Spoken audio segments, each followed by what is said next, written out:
गोरखपुर के मौनी बाबा। संवत 1812 में पश्चिम से अथवा उत्तराखंड से श्री अयोध्या जी होते हुए दो सिद्ध पुरुष गोरखपुर आए। बेतिया के अहाते में दोनों महानुभाव ठहरे।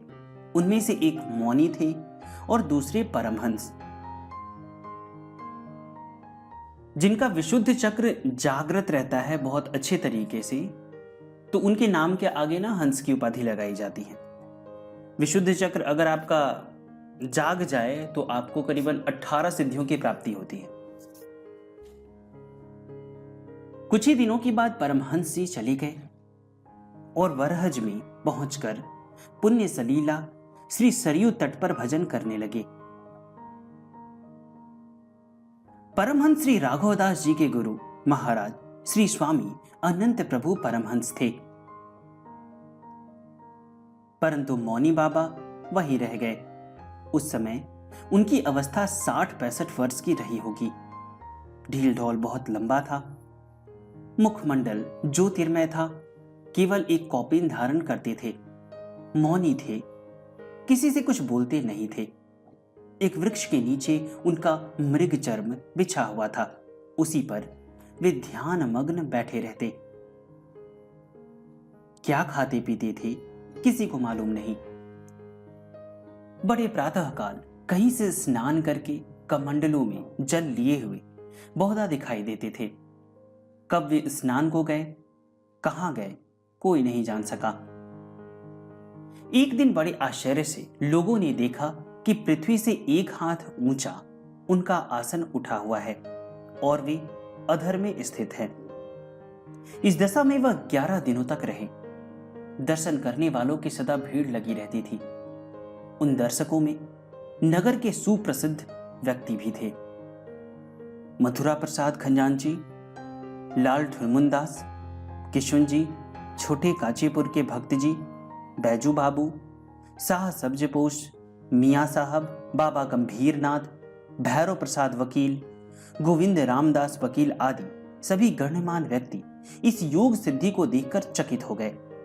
बाबा गंभीरनाथ जी की जीवनी मैंने बनाई है, तो वीडियो में आप देख लीजिएगा, प्लेलिस्ट में जाकर आप देख सकते हैं, आपको वहां पे मिल जाएगा। महामहोपाध्याय पंडित उमादत्त के पिता पंडित हरिदत्त जी तो वहां नित्य जाते थे। जब समाधि खुली तब भी उक्त पंडित जी वहां उपस्थित थे। उन्होंने संस्कृत भाषा में एक ओजस्विनी कविता पढ़ी जो शिव समाधि परक स्तवन के रूप में थी। उसे सुनकर मौनी महाराज बहुत प्रसन्न हुए। एक दृष्टि से, कृपा भरी दृष्टि से देखकर उन्हें कृतार्थ कर दिया। उसी वर्ष शास्त्री जी की धर्म पत्नी ने एक ऐसा प्रतिभाशाली पुत्र प्रसव किया जो विख्यात विद्वान और सनातन धर्मोद्वार नामक उत्कृष्ट धर्म का कर्ता हुआ। मौनी जी दर्शकों की भीड़ से उब गए। उस अहाते में स्थित एक खपरैल मकान में घुस गए और पल्ले बंद करके उसी में रहने लगे। किसी समय भी किसी को दर्शन नहीं होते थे। श्रद्धालु जनता ने उस भूमि को परिष्कृत किया जहां मौनी बाबा ने 11 दिनों की समाधि ली थी। वहां पर बैठने से आप सबका चित्त शांत एवं सावधान हो जाता था। लोगों की मनोकामनाएं भी पूर्ण हुआ करती थी। अधिकतर कचहरी के मुकदमेबाज लोग उस अहाते में ठहरा करते थे। नगर के बाहर और कचहरी के समीप होने से वह स्थान उनके ठहरने के लिए उपयुक्त भी था। स्वर्गीय पंडित राम रेखा ओझा अपने मुकदमात की पैरवी के लिए बहुधा वहां ठहरा करते थे। तंत्र मंत्र विद्या से उनका बड़ा प्रेम था और उन्होंने अपनी जीवन का अधिकांश समय इसके अनुसंधान में बिताया था, परंतु उनका कोई भी अनुष्ठान सफल नहीं होता था। उक्त स्थान के प्रभाव से प्रभान्वित होकर उन्होंने वहां एक अनुष्ठान आरंभ किया। वह बंगलामुखी भवानी को प्रत्यक्ष करके यह वर प्राप्त करना चाहते थे कि जो कुछ उनके मुंह से शाप अथवा आशीर्वाद के रूप में निकले सत्य हो। पहले भी वह कई बार इसके लिए असफल अनुष्ठान कर चुके थे। अब के उनका अनुष्ठान सफल हुआ। पहले उन्हें मौनी बाबा ने दर्शन दिया, अनंतर बंगलामुखी भवानी ने।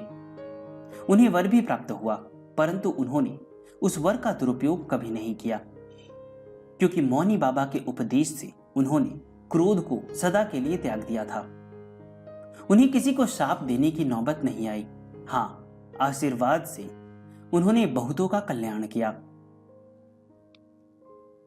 उक्त ओझा जी कहते थे कि उनके ससुराल में एक कन्या पैदा हुई थी जिसका बायां पैर फिरा हुआ था। इसी कारण उसका विवाह रुका हुआ था। उन्होंने एक दिन मौनी बाबा से इसकी चर्चा की। बाबा ने आशीर्वाद दिया और उस कन्या का फिरा हुआ पैर आप से आप एक बार की ठीक हो गया। एक वकील के कुटुंब में किसी प्रसूता को मर्म स्पर्शनी पीड़ा हुई। किसी भी उपचार से दर्द में कमी नहीं हुई, बेचैनी बढ़ गई थी और अंतिम अवस्था आ पहुंची। सब लोग उसके जीवन से निराश हो गए। उसी अवस्था में मर्मांतक वेदना से पीड़ित होकर उस स्त्री ने कहा, मौनी बाबा, मुझे बचा लो, मैं मर रही हूं। वह उसी समय अच्छी हो गई। डिस्ट्रिक्ट अस्पताल के हेड क्लर्क कालीचरण बाबू के पुत्र उमाचरण जब गोद में पल रहे थे, तब उस बच्चे के सिर में एक फोड़ा हो गया। अस्पताल की दवा, मरहम पट्टी, डॉक्टरों के ऑपरेशन सब व्यर्थ सिद्ध हुए। कालीचरण बाबू भक्त थे, नम्र स्वभाव के थे और संतों में श्रद्धा रखते थे। एक दिन बच्चे को लेकर आश्रम पर गए, बहुत प्रार्थना की। संध्या समय एक विद्यार्थी ने कहा, बच्चे को घर ले जाओ, घाव अच्छा हो जाएगा। रास्ते में ही फोड़ा अपने आप फूटा और सारे मवाद निकल गए। घाव 2-3 दिनों में सूखकर अच्छा हो गया। सोनवर्षा के पंडित कमलेश्वर प्रसाद त्रिपाठी के कोई संबंधी किसी गुरुतर अभियोग में फंस गए थे। मुकदमे की रुयायत से उनकी छूटने की आशा नहीं थी, परंतु मौनी बाबा की कृपा से बेदाग छूट गए। इस प्रकार के सैकड़ों चरित्र हैं जिनसे परोपकाराय संता विभूतय की सिद्धि होती है और जिनकी स्मृति अब भी बनी हुई है। एक बार मंझौली की रानी साहिबा दर्शन के लिए आई, परंतु संपूर्ण कुटी खोज डालने पर भी महात्मा के दर्शन नहीं हुए। जब निराश होकर रानी चली गई, तब बाबा कुटी में प्रकट होकर एक विद्यार्थी को संस्कृत पढ़ाने लगे। उनको बच्चों से बड़ा प्रेम था। उन्हीं को दर्शन देते थे, पढ़ाते थे और ताजे फल भी देते थे। मिशन स्कूल के लड़के दोपहर की छुट्टी में वहां झुंड के झुंड पहुंचते थे और उन्हें फल मिलता था। जो मिशन स्कूल के बारे में मैं कह रहा हूं, शायद अब उसका नाम सेंट एंड्रयूज कॉलेज है। तो जो भी बातें मैं आपको बता रहा हूं ना, ये कल्याण पत्रिका से बता रहा हूं और ये बहुत प्राचीन है, मतलब बहुत पुरानी कल्याण पत्रिका है मेरे पास, तो उसी से मैं पढ़ के ये सब बातें आपको बता रहा हूं। तो ये इसमें लिखा हुआ है कि मिशन स्कूल का जो नाम हो गया है वो सेंट एंड्रयूज कॉलेज हो गया है। मतलब दुनिया में जितनी भी चीजें हैं, चाहे वो किसी भी संप्रदाय के हो, जो सनातन धर्म के संत हैं, वो बहुत ही परोपकारी दृष्टि से बहुत कल्याण किया है उन्होंने सभी का। तो ठीक है, आगे हम उनकी जीवनी सुनते हैं। काशी जी के स्वामी विशुद्धानंद सरस्वती जी ने मौनी बाबा के पास निज शिष्य द्वारा श्री चक्र भेजा था। ऊपर से कुछ मातृकाएं और अंक मिट गए थे, बीज भी लुप्त थे। स्वामी जी ने उनके स्पष्टीकरण के हेतु से भेजा था। मौनी बाबा ने उस चक्र को पढ़कर बीज और अंक सहित मंत्रों को शुद्ध लिखवाकर भेज दिया, जिसे पाकर उक्त स्वामी जी बहुत प्रसन्न हुए और कृतज्ञता प्रकट की। विशुद्धानंद परमहंस जी को ही गंध बाबा के नाम से जाना जाता है, तो उनकी पूरी जीवनी मैंने बनाई है और अगर आप चाहें तो वो सुन सकते हैं, डिस्क्रिप्शन में लिंक दिया गया है। भटवा के तिवारी जी, जिनको एक बार बाबा के दर्शन प्राप्त हो चुके थे, प्रयाग जी मकर नहाने गए थे। अत्यंत प्रातःकाल स्नान करते हुए उन्होंने मौनी बाबा को देखा। पहचान कर चरण स्पर्श करने के लिए जो ही बढ़े कि बाबा दृश्य हो गए। तब उन्होंने जाना कि बाबा सिद्ध बल से नित्य त्रिवेणी में स्नान करते हैं। लौटने पर उन्होंने यह वृत्तांत गोरखपुर में प्रसिद्ध किया। मौनी बाबा एक असाधारण सिद्ध पुरुष थे और साथ ही साथ उच्च कोटि के विद्वान भी। ये दोनों बातें एकत्र नहीं दिखाई देती।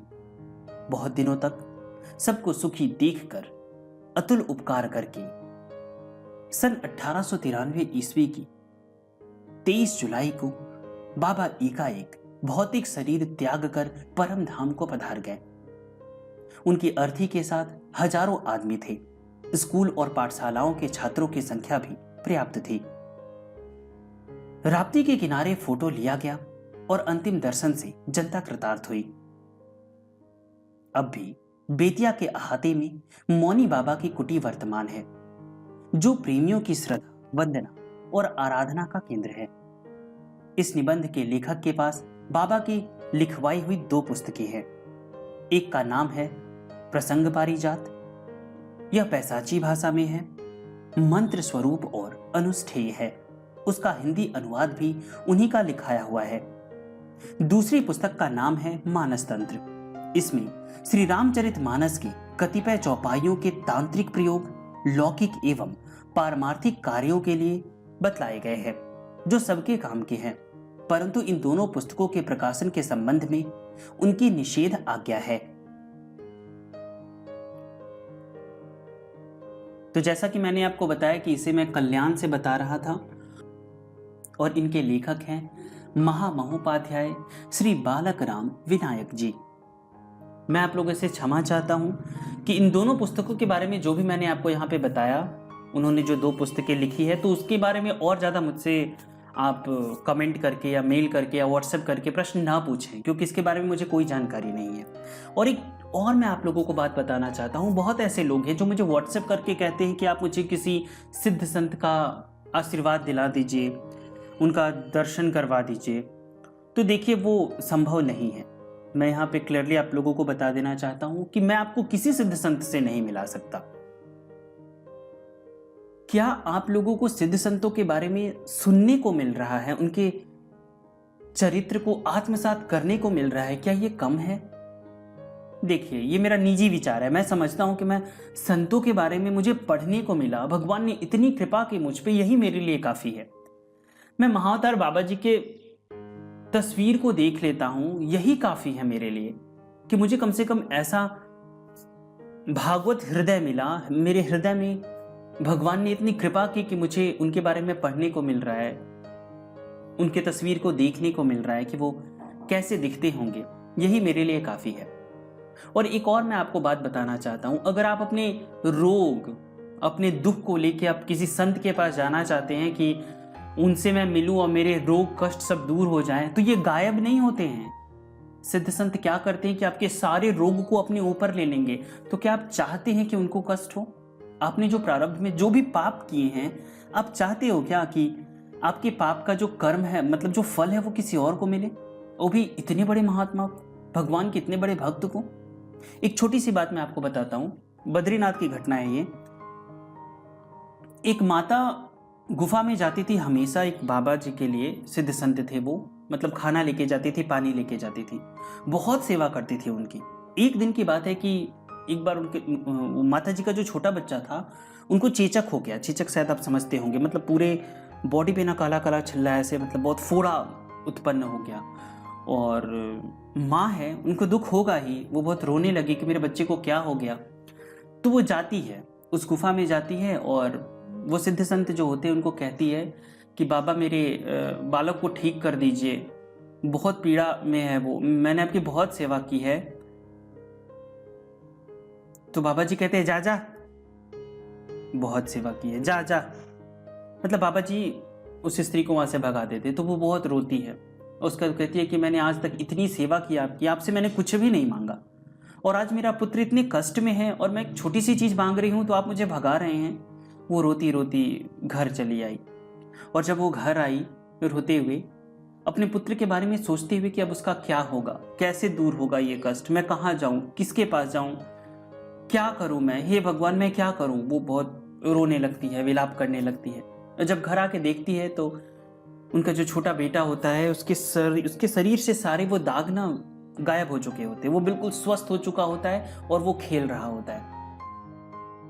तो वो स्त्री समझ जाती है कि हो ना हो ये सिद्ध बाबा की कृपा है। वो दौड़ी दौड़ी उनके पास जाती है, मतलब उनको धन्यवाद कहने के लिए। तो जाके जब वो देखती है तो क्या देखती है कि जो जो संत थे उनके पूरे शरीर पे वैसे ही छल्ले जैसे उस बच्चे पे था वो निकल गया होता है और वो दर्द से कराह रहे होते हैं। वो माता वहीं बैठ जाती है और रोने लगती है कि मुझे क्षमा कर दीजिए, मुझे पता नहीं था कि आप ये करेंगे।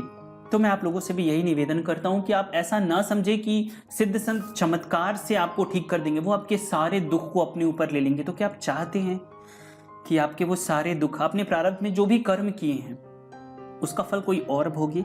आप पाप करो और फल कोई और भोगे? तो मैं आप लोगों से बहुत बहुत क्षमा चाहता हूं। मैं बहुत ही साधारण सा इंसान हूं।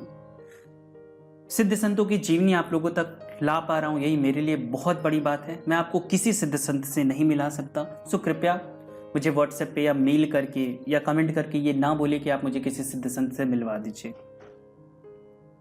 और आप लोगों का भी प्रेम मेरे प्रति बहुत ज़्यादा है, तो मैं भगवान को बहुत बहुत धन्यवाद कहता हूँ कि आप जैसे श्रोतागण मुझे मिले हैं। आप लोगों का स्नेह बहुत ज़्यादा है मेरे ऊपर, आप लोगों का सहयोग बहुत ज़्यादा है मेरे ऊपर। पता नहीं कितने सारे लोगों ने गुप्त रूप से भी मुझे कितना सहयोग दिया है। मैं आप सभी को बहुत बहुत प्रणाम करता हूँ और भगवान से प्रार्थना करता हूँ कि आप अपने जीवन में अतुलनीय सफलता हासिल करें। आप लोगों को सिद्ध संतों का आशीर्वाद प्राप्त हो, आपकी जो भी मनोकामना हो, जो भी सात्विक मनोकामना हो, वो सभी पूर्ण हो। बहुत बहुत प्रणाम आप सबों को।